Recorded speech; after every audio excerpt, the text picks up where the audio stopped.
सो triple column cash book की जो हम बात कर रहे हैं उसका फॉर्मेट जो है वो ये है कि वो पहला कॉलम डेट, फिर पर्टिकुलर्स, फिर उसके बाद LF that is a ledger folio, उसके बाद डिस्काउंट, उसके बाद कैश, उसके बाद बैंक।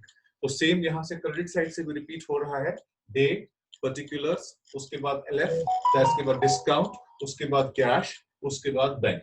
यहाँ से हम इसको डेबिट साइड लेते हैं और यहाँ से हमारे पास क्रेडिट साइड है। सो मैंने इससे पहले भी आपको कहा हम इसको ट्रिपल कॉलम क्यों बोलते हैं। इसमें ट्रिपल कॉलम इसलिए कहा जाता है क्योंकि इसमें सबसे पहला जो डेट, पर्टिकुलर्स और एलएफ, डेट, पर्टिकुलर्स और लेजर फोलियो, ये सिंगल कॉलम कैश बुक में भी होता है, ये डबल कॉलम कैश बुक में भी होता है, ये हमारे पास ट्रिपल कॉलम कैश बुक में भी होता है।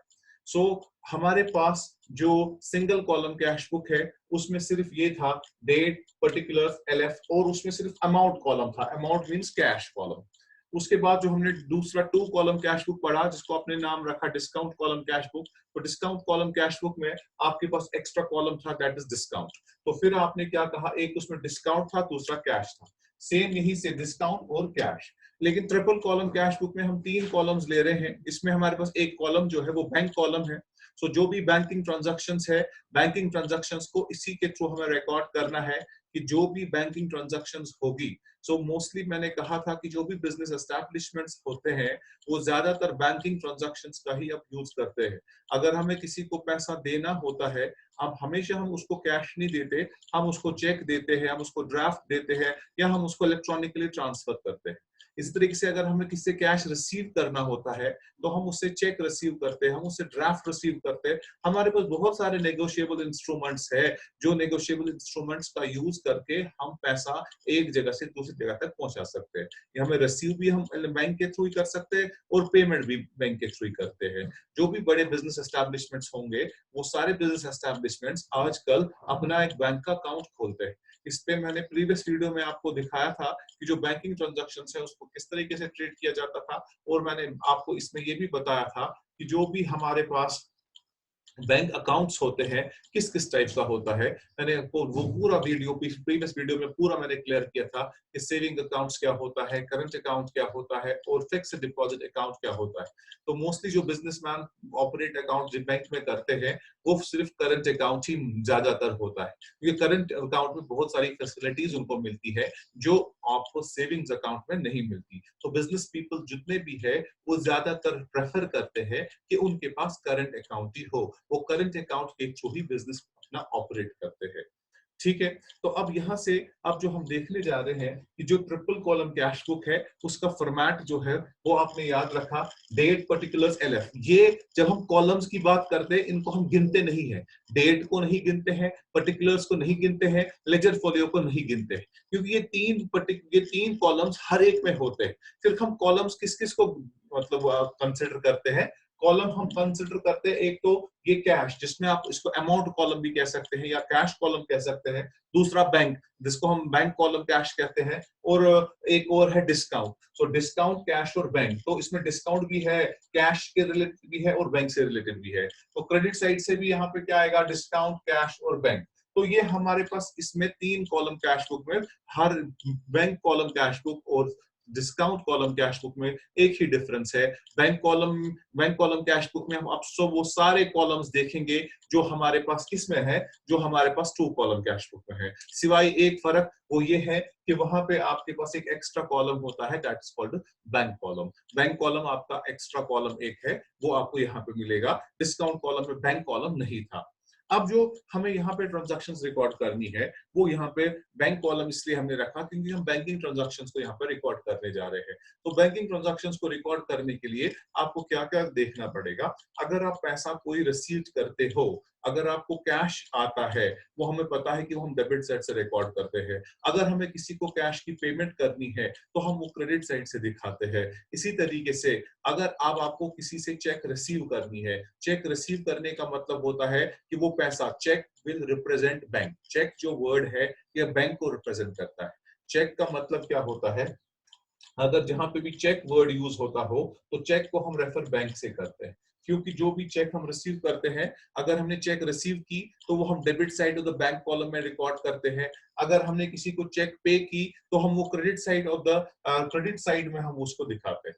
सो चेक जो हमारे पास है, जब हम चेक दिखाते हैं ना, किसी को रिसीव करते हैं चेक, तो वो debit side of the bank column represent होता है। अगर हम किसी को चेक देते हैं तो चेक से पैसा बैंक से, जब हम चेक देंगे तो पैसा आपको बैंक से निकलेगा, तो आपको क्रेडिट साइड से उस समय डालना है। So wherever there is a involvement of cheque और अ ड्राफ्ट और any bill of exchange, so we will represent that in the bank column, उसको हम बैंक कॉलम में फिर रिकॉर्ड करते हैं। तो अब हमारे पास इसमें जो हमारे पास कैश कॉलम है, ये कैश कॉलम जो है ना, ये अब रिप्रेजेंट किसको करेगा? सो जो ये कैश कॉलम आपके पास है, कैश कॉलम रिप्रेजेंट करेगा कैश इन हैंड।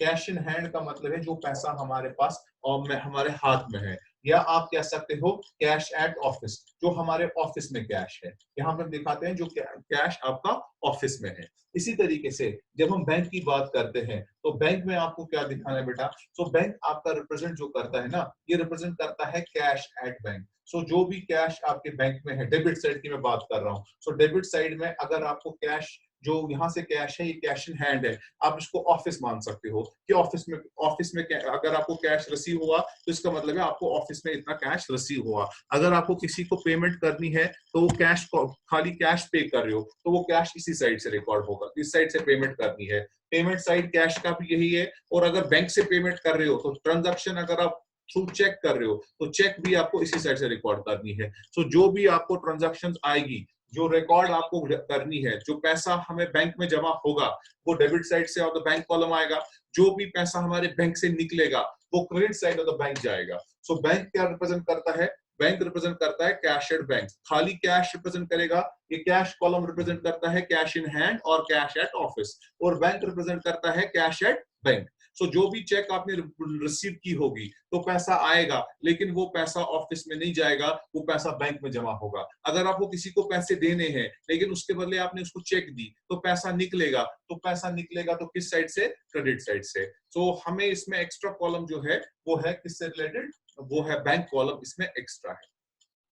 और एक इंपॉर्टेंट बात जो हमें यहाँ पे समझनी है वो है कि इसमें कभी कभार क्या होता है, हमारे पास देखिए मैं एक बिजनेस कर रहा हूँ, ठीक है, तो मैंने दिन में जितनी भी सेल की ये सारा पैसा मेरे ऑफिस में है, ये मेरे सारा पैसा मेरे शॉप पे है, ठीक है। शाम को मैं ये पैसा उठाता हूँ या 2 दिन के बाद ये पैसा उठाता हूँ और बैंक में जमा करता हूँ, ठीक है। तो इसका मतलब क्या हुआ कि पैसा जो भी आपके पास है वो अपने पास आप ज्यादा नहीं रखते, हम ज्यादा कैश प्रेफर करते हैं बैंक में जमा ही करना। क्यों? क्योंकि आपको उससे बहुत सारे फायदे हैं। फायदे क्या है? सबसे पहला फायदा आपको सिक्योरिटी का है कि आपको कैश ज्यादा अपने पास नहीं रख सकते, चोरी का खतरा है, आग लगने का खतरा है, बहुत सारी प्रॉब्लम्स हो सकती है। सो अगर हम कैश को आप सिक्योर रखना चाहते हैं, सिक्योर हैंड्स में रखना चाहते हैं, तो आप उसलिए बैंक में अकाउंट खोलते हैं और पैसा आपका बैंक में रहता है। और आज हम ना किसी को कैश देते हैं न कैश रिसीव करते हैं, हम प्रेफर इस चीज को करते हैं कि हमें आप सीधे डिपॉजिट अकाउंट में हमारा पैसा ट्रांसफर बैंक में कर दो, या हम किसी को यही से चेक देते हैं। तो वो चेक उठाना एक पेज जैसा है, कागज जैसा है। चेक से भी टाइप्स अलग अलग होते हैं, कौन सी चेक का टाइप क्या है वो मैंने वीडियो में बताया है, वो प्रीवियस वीडियो अगर आप देखेंगे आप पूरा पता कर सकते हैं कि चेक के कितने टाइप्स है, ठीक है। तो यहाँ पे अब मुझे जो समझाना है वो ये है कि इसमें एक इंपॉर्टेंट पॉइंट है, दैट्स कॉल्ड कंट्रा एंट्री। इस वाली कैश बुक में ये कंट्रा एंट्री का वर्ड जो मैं लिख रहा हूँ ना, कंट्रा एंट्री जो है ये सिर्फ और सिर्फ इसी ट्रिपल कॉलम कैश बुक में दिखाया जाता है। डबल कॉलम और सिंगल कॉलम कैश बुक में कंट्रा एंट्री की कोई बात नहीं होती थी। अगर आपको कोई भी पूछे कंट्रा एंट्री किस वाले कैश बुक में रिकॉर्ड होती है, तो आप ये बोलेंगे कंट्रा एंट्री जो है वो सिर्फ और सिर्फ ट्रिपल कॉलम कैश बुक में ही रिकॉर्ड होती है। कंट्रा एंट्री जो है वो सिर्फ ट्रिपल कॉलम कैश बुक में ही रिकॉर्ड होती है। सो अब क्वेश्चन है कंट्रा एंट्री किसको कहते हैं? What do we mean by contra entry, और कैसे इसको रिप्रेजेंट किया जाता है? सो जब भी हमें कंट्रा एंट्री दिखानी होगी, नॉर्मल एंट्रीज तो हम करेंगे। नॉर्मल एंट्रीज क्या है? जो पैसा आएगा और अगर आपने सीधे पैसे रिसीव किए तो वो कैश कॉलम और डेबिट साइड से जाएगा। अगर किसी को आपने सीधे कैश पेमेंट की तो वो credit side of the cash column में दिखाना है। अगर आपने किसी से पैसे रिसीव किए थ्रू चेक तो फिर वो debit side of the bank column में जाएगा, क्योंकि चेक रिप्रेजेंट करता है बैंक को। अगर आपने किसी को पेमेंट की लेकिन थ्रू चेक, तो आप credit side of the bank column में दिखाएंगे। तो ये हो गई नॉर्मल ट्रांजैक्शन, नॉर्मल एंट्रीज। तो लेकिन अब इसमें एक कॉन्ट्रा एंट्री है। कॉन्ट्रा एंट्री किसको कहेंगे? वो पहला पॉइंट ये आपने याद रखा, कॉन्ट्रा एंट्री जो भी है वो सिर्फ ट्रिपल कॉलम कैश बुक में ही रिकॉर्ड होती है। इसमें ट्रिपल कॉलम कैश बुक में ही कॉन्ट्रा एंट्री को रिकॉर्ड किया जाता है। तो अब एक कॉन्ट्रा एंट्री का क्या मतलब है? कॉन्ट्रा एंट्री को रिप्रेजेंट सर कैसे करेंगे? कैसे हमें लगेगा ये नॉर्मल एंट्री नहीं है, ये कॉन्ट्रा एंट्री है? कैसे हम पहचान सकते हैं कि कैश बुक में सर ये फलानी एंट्री जो है ये कॉन्ट्रा है? तो कैसे पता चलेगा? तो जब कॉन्ट्रा एंट्री होती है ना, तो लेजर फोलियो जो है, लेजर फोलियो में हम उस जैसे मैंने यहाँ पे एंट्री कोई करनी है, तो लेजर फोलियो में यहाँ पे कैपिटल सी लिखूंगा, ठीक है? तो ये कैपिटल सी इंडिकेट करेगा क्या कि जो भी यहाँ पे एंट्री हुई होगी ये कॉन्ट्रा है। तो एक इंपॉर्टेंट पॉइंट, तो लेजर फोलियो में अगर मैंने यहाँ से भी सी दिखाया तो इसका मतलब ये भी कॉन्ट्रा है। कॉन्ट्रा एंट्री का मतलब होता है एक ही ट्रांजैक्शंस को 2 बार रिकॉर्ड करना। आप कहेंगे सर ये कैसे पॉसिबल है, एक ही ट्रांजैक्शंस को 2 बार कैसे रिकॉर्ड करेंगे? या तो अगर हम सर आपने समझाया है, अगर पैसा हमें रिसीव करना है तो वो डेबिट साइड से जाएगा, अगर हमें किसी को पैसे पे करने हैं तो वो क्रेडिट साइड से जाएगा। तो अब एक ही ट्रांजैक्शन को कैसे 2 बार रिकॉर्ड किया जाए? वो अगर हमें कैश रिसीव किया है, हमने पैसा रिसीव किया है थ्रू कैश, तो हमने debit side of the cash column record करना है। सर अगर हमने किसी को थ्रू कैश पेमेंट की है तो हम credit side of the cash column पे दिखाएंगे। लेकिन अगर हमने किसी से रिसीव किया है, पैसा रिसीव करना है कुछ, लेकिन चेक के जरिए से कर रहे हैं, तो सर वो हम debit side of the bank column करेंगे। अगर हम किसी को पेमेंट कर रहे हैं लेकिन चेक के जरिए पेमेंट कर रहे हैं, तो सर वो credit side of the bank column जाएगा। लेकिन आज की ट्रांजैक्शन को या तो डेबिट साइड से रिकॉर्ड होगी या तो वो क्रेडिट साइड से रिकॉर्ड होगी। कोई ट्रांजैक्शन होगी पैसा रिसीव करने की तो वो डेबिट एंट्री में जाएगी। अगर जो को पैसा पेमेंट करने का, आपसे पैसा निकल रहा है, तो आप वो क्रेडिट साइड से डालोगे। अब क्वेश्चन ये है कि एक कौन सी वो ट्रांजैक्शन है जिसको 2 जगहों पे रिकॉर्ड करना है, डेबिट साइड से भी रिकॉर्ड करना है, क्रेडिट साइड से भी रिकॉर्ड करना है। तो वो एंट्री जिस ट्रांजैक्शन का 2 जगहों पे एंट्री होती है, एक ही ट्रांजैक्शन को 2 साइडों से एंट्री होगी, डेबिट साइड से भी क्रेडिट साइड से भी, और जो भी जहां पे लिखोगे वहां पे लेजर फोलियो में एक कैपिटल सी रिप्रेजेंट करेगा। कैपिटल सी जिस एंट्री के आगे हम देखेंगे, हम फौरन कहेंगे सर ये कॉन्ट्रा एंट्री है। जिस साइड जिस भी ट्रांजैक्शन को रिकॉर्ड करने पे, जिस भी एंट्री को रिकॉर्ड करने में लेजर फोलियो में कैपिटल सी लिखा होगा, सर वो हम फौरन बोलेंगे ये कॉन्ट्रा एंट्री है। अब क्वेश्चन है कि कॉन्ट्रा एंट्री होती क्या है और क्यों रिकॉर्ड इसको 2 बार किया जाता है?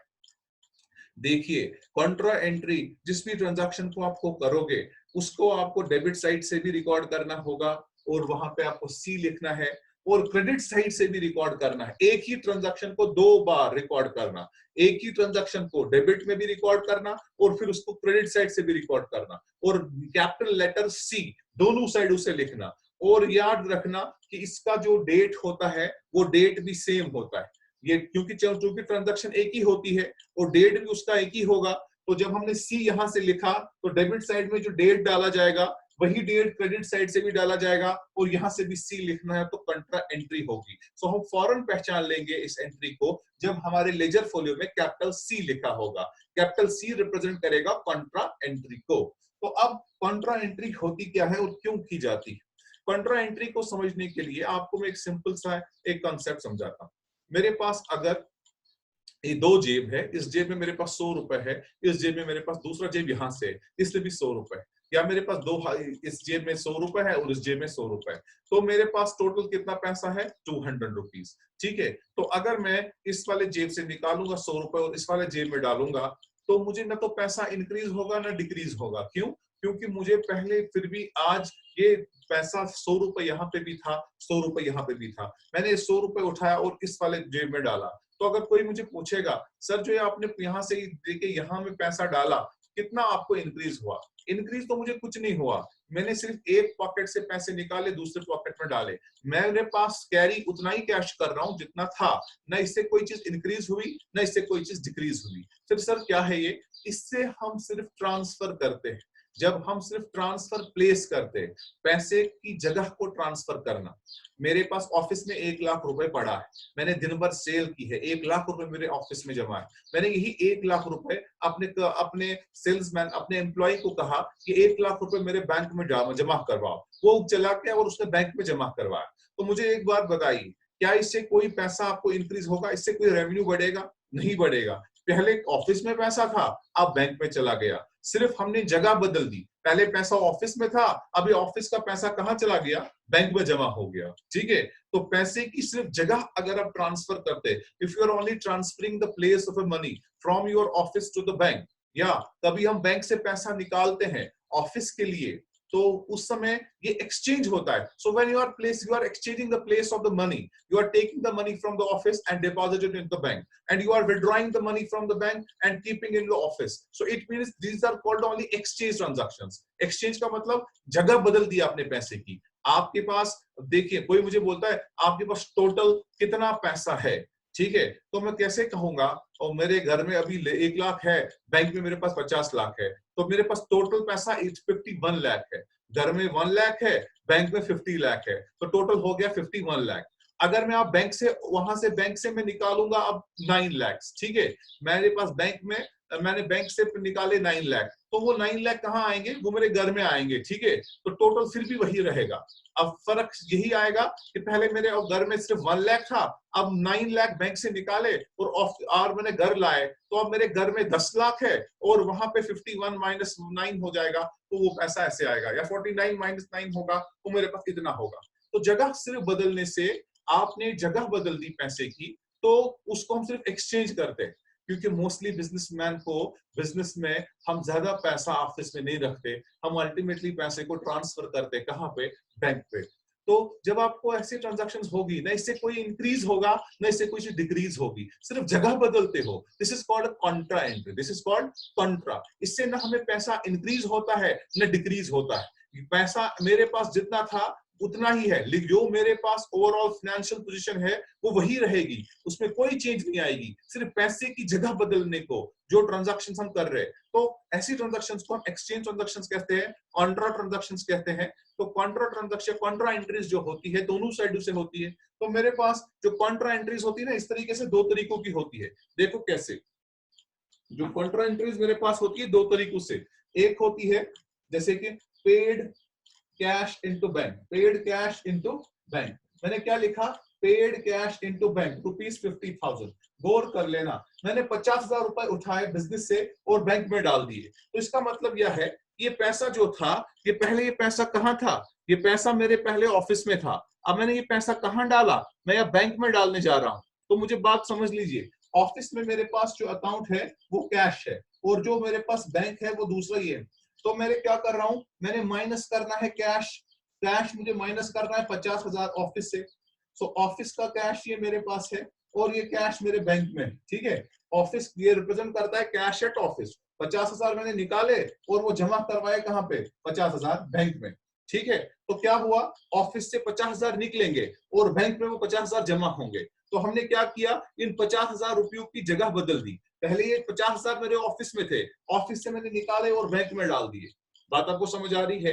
तो कभी कभार ऐसी ये होती है example of a contra entry. So if you are paying, if you are depositing the money into the bank and you are taking that money from your office, हमने यहाँ पे बोलेंगे सर हमें कैसे पता चलेगा कि ये पैसा हमारा ऑफिस में था। तो जब आपने लिखा ना पेड कैश, ये कैश आपने अगर किसी से रिसीव किया होता फिर बैंक में जमा करते, वो दूसरी बात थी। लेकिन यहाँ पे हमारे पास पैसा पहले था, कैश इन हैंड था। कैश इन हैंड का मतलब है कि मेरे ऑफिस में पैसा था, मैंने वहां से निकाला और बैंक में डाल दिया, तो बैंक वाला प्लस हो गया। तो बैंक में मुझे डेबिट करना है और कैश में मुझे क्रेडिट करना है। कभी मैं इसकी दूसरी एग्जांपल ऐसे है, तो हम कभी ऐसा भी कर सकते हैं, withdrew cash from bank, withdrew cash from bank for office use, withdrew cash from bank for office use. मैंने ऑफिस यूज के लिए पैसा निकाला बैंक से 10,000, बैंक से मैंने ऑफिस यूज के लिए 10,000 निकाला। तो इसका मतलब क्या है, आज बैंक में माइनस 10,000 होगा और ऑफिस में कैश 10,000 रुपए इंक्रीज होगा। देखिए तो नलिफाई करता है ना, प्लस माइनस जीरो हो जाएगा ना, मुझे इससे कोई चीज इंक्रीज हुई ना कोई चीज डिक्रीज हुई, सिर्फ पैसे की जगह बदली मैंने। ऑफिस में पैसा पहले मेरा बैंक में ये था, अब मैंने ऑफिस में लाया, न पैसा खर्च किया न पैसा और रिसीव किया। That there is no increase और decrease by this transaction. So contra entries जो है, बैंक में पैसा जमा करना कॉन्ट्रा एंट्री है, और वो पैसा जो जमा आपने बैंक में किया वो पहले ऑफिस में होना जरूरी है। अगर आपने बैंक से पैसे निकाले और ऑफिस में डाल दिए, वो भी कॉन्ट्रा एंट्री है। तो यहाँ पे मैंने क्या किया, अगर हम इस ट्रांजैक्शन को 2 बार नहीं दिखाएंगे तो देखो क्या होगा। अगर मैंने इस ट्रांजैक्शन को एक ही बार दिखाया तो मैंने क्या लिखा, डिपॉजिटेड कैश इनटू बैंक या paid cash into bank. Bank में मैंने डेबिट कर दिया 50,000 रुपए, तो बैंक में मेरे जमा हो गए, ठीक है, लेकिन मुझे ये 50,000 रुपए क्रेडिट करना पड़ेगा ना कैश को। क्यों? अगर मैं माइनस नहीं करूंगा तो मैं एक्सेस पैसा दिखाऊंगा, जितना होगा ही नहीं मेरे पास।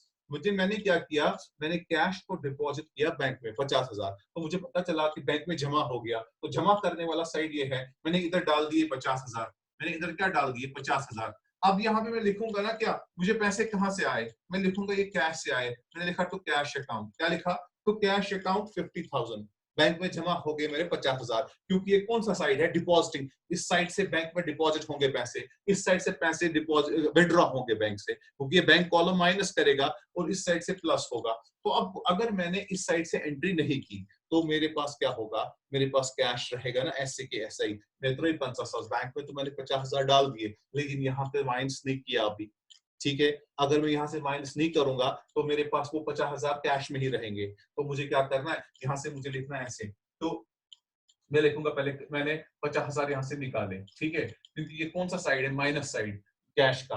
50 यहाँ पे कोई बोल रहा है ये 50,000 क्यों निकाले हैं ऑफिस से आपने, तो मैं बता रहा हूँ मैंने वो बैंक में डाल दी, टू बैंक अकाउंट। क्या लिखा मैंने यहाँ से, ये 50,000 ऑफिस से निकले हैं, कहाँ गए हैं, बैंक अकाउंट, और सी लिखा है इधर कंट्रा, और इसके सामने भी क्या लिखा, सी कंट्रा। तो कंट्रा एंट्री आपको 2 जगहों पे करनी पड़ी, पैसा मैंने डिपॉजिट किया, तो इसका इफेक्ट आपको समझ आया, पेड कैश इनटू बैंक ₹50,000, सिर्फ कंट्रा एंट्री ही इसमें है। अगर आपने कंट्रा एंट्री समझ ली तो आपने ट्रिपल कॉलम कैश बुक समझा, क्योंकि डिस्काउंट कॉलम और ट्रिपल कॉलम कैश बुक में अगर कोई फर्क है तो वो कंट्रा एंट्री से फर्क आ जाता है। तो अब पेड कैश इनटू बैंक ₹50,000, मेरे पास क्या, मैंने क्या लिखा, 50,000 मैंने लिखा, मेरे पास, मुझे पता है जमा हो गया बैंक में, जमा हो गया तो बैंक कॉलम में मैंने 50,000 लिख दिए, ठीक है। तो मैंने यहाँ पे लिखा, कोई मुझे बोल रहा है ये 50,000 कैसे बैंक में आए, मैं यहाँ से लिख रहा हूँ टू कैश अकाउंट, तो मेरे कैश से निकाले। तो मुझे जब कैश से निकाले ना तो मुझे निकालना भी दिखाना है, निकालने वाली एंट्री भी यहाँ से करनी है। मैं यहाँ से कर रहा हूँ 50,000 डाल रहा हूँ कैश कॉलम में, मुझे कोई बोल रहा है ये 50,000 कहाँ निकाले, कहाँ क्या किया उनका, मैं बोल रहा हूँ मैंने टू बैंक अकाउंट, मैंने वो बैंक में डाल दिए। तो यहाँ से मैं क्या, मुझे कोई कह रहा है कि 50,000 बैंक में कहाँ से आए, ये बैंक में कैसे जमा हुए, मैं बता रहा हूँ मैंने कैश जमा करवाया। यहाँ से मुझे कोई पता नहीं कैश क्यों निकाला 50,000, मैं बोलता हूँ बैंक में मैंने डाल दिया। आपको बात समझ आ रही है यहाँ तक? हेलो, यस सर, यहाँ तक क्लियर है? Yes sir.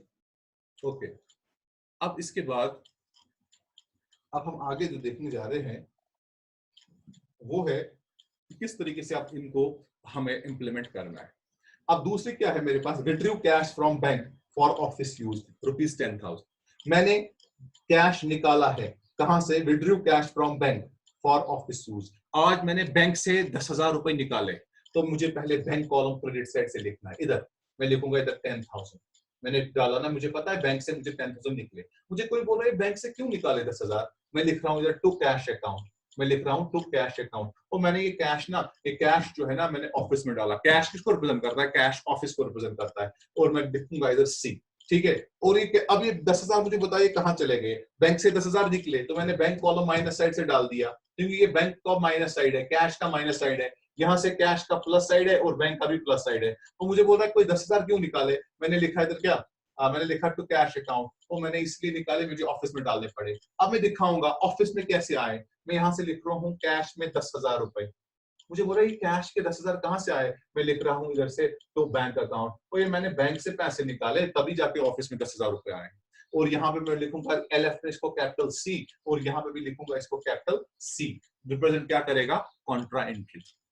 मैंने पहले फिर से ट्रांजैक्शन को समझो, मैंने क्या लिखा, withdraw cash from bank. Withdraw cash from bank का मतलब है पैसा बैंक से निकला, तो मैंने फौरन माइनस किया इसको बैंक कॉलम में। बैंक कॉलम में मैंने 10,000 निकाले। किसी ने पूछा ये 10,000 क्यों निकाले, मैं बोल रहा हूँ टू कैश अकाउंट, तो मैंने ये तो कैश निकाला, ऑफिस के लिए निकाला, कैश अकाउंट लिखा, इसीलिए यहाँ पे लिखा टू, या sorry here you have to write by, जहां से बाई लिखते हैं ना, बाई कैश अकाउंट, क्योंकि ये टू वाला साइड है, यहाँ से बाय वाला साइड है। तो यहाँ से टू आया, यहाँ से टू और यहाँ से बाय, बाय कैश अकाउंट। और यहाँ से मुझे कोई बोल रहा है कैश में कहां से 10,000 आ गए, तो क्या बता रहे हो, टू बैंक अकाउंट। ये बैंक से पैसे निकले और ऑफिस में आ गए, यहाँ से बैंक में निकले पैसे और कहां के लिए चले गए, ये ऑफिस के लिए चले गए। बात आपको समझ आ गई? Is this clear? Yes, sir. Contra entry is clear to you? Contra entry का Yes, रिकॉर्ड sir. दोनों साइडों से करना है और कैपिटल सी से रिप्रेजेंट करता है। एक ही ट्रांजैक्शन के दो साइडों से रिकॉर्ड करना पड़ता है।